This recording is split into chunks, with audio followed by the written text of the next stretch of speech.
Welcome back to the Joe Rogan Experience, folks. Today we have a special guest on the show, President Aaron Kimball, the leader of the new California Republic, currently occupying the Mojave wasteland.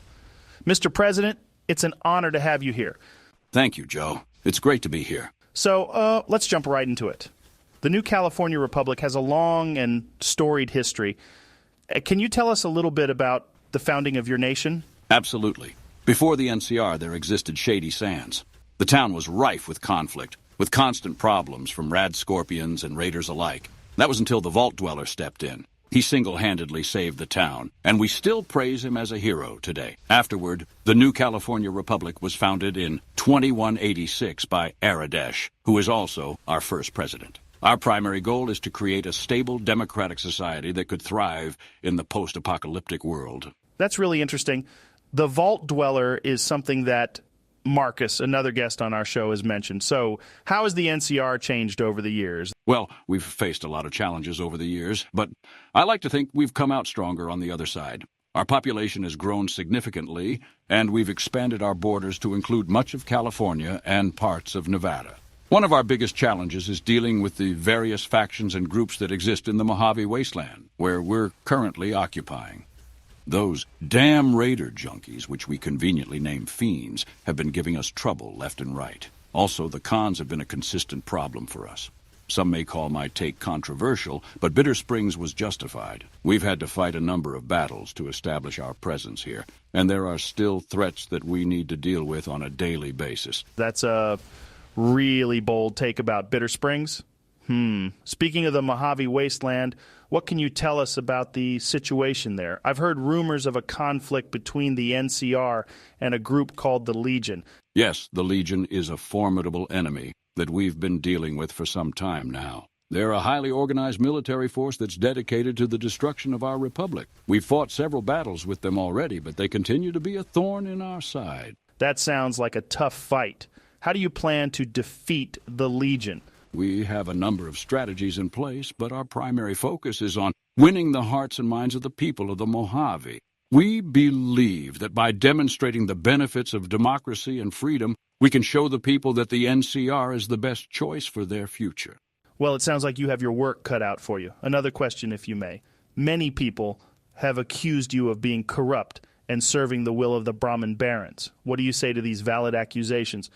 I'm sorry, Joe, but those accusations are completely baseless. The NCR is a democracy, and I serve the will of the people, not some wealthy elite. The Brahmin barons have no special influence over our government or our policies. Okay, but there have been reports of corruption within the NCR government, including allegations that some officials have accepted bribes from the Brahmin barons in exchange for favorable treatment. How do you respond to those claims? Those claims are simply untrue. We have a strict code of conduct within the NCR government, and anyone found to be engaging in corrupt activities will be punished to the fullest extent of the law.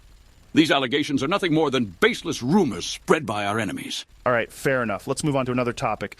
The NCR is often seen as a beacon of hope in the post-apocalyptic world, with its focus on democracy and freedom. But there are also those who criticize your government's expansionist policies. What do you say to those critics? Well, I would say that our expansionist policies are necessary for the survival of our republic. We need to secure new territories and resources in order to support our growing population and ensure our long-term stability. Of course, we always try to expand peacefully and through diplomatic means, but sometimes force is necessary to protect our interests.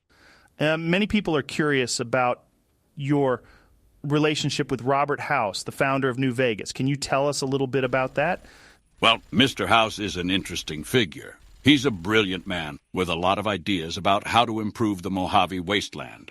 While we don't always see eye to eye on everything, we do share a common goal of making the region a better place for everyone. That's a diplomatic answer. But what do you really think of Mr. House and his plans for New Vegas? I suppose I should be careful what I say, since Mr. House is a powerful figure in the Mojave. But I will say this. While I respect his intelligence and his vision for the future, I have concerns about his methods. He's very secretive and seems to have his own agenda, which can be a bit unnerving. Now, some of our viewers may view you negatively, Mr. President, for your handling of certain crises in the past.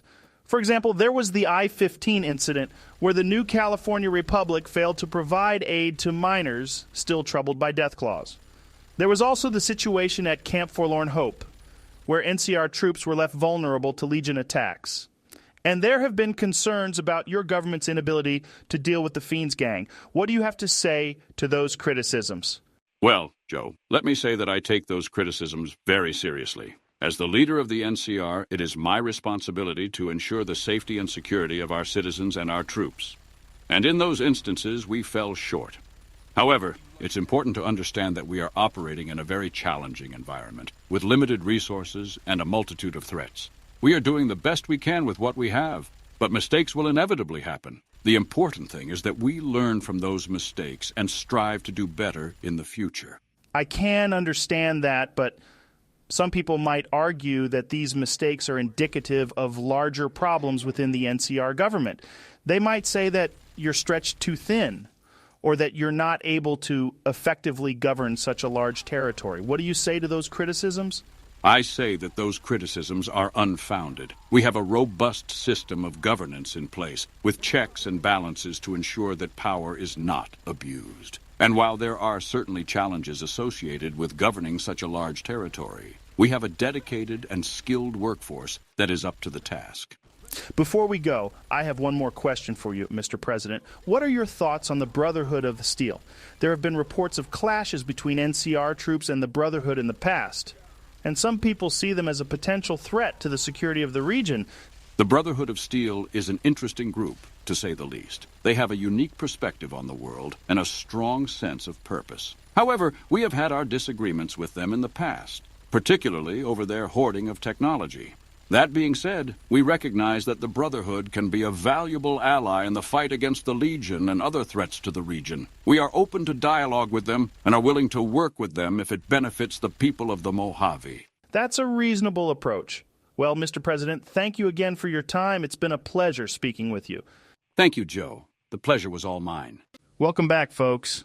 It's time for a quick intermission, and I wanted to take this opportunity to tell you about one of my favorite places to stay and play when I'm in Las Vegas, the Tops Casino. Now, if you're anything like me, you love a good casino experience.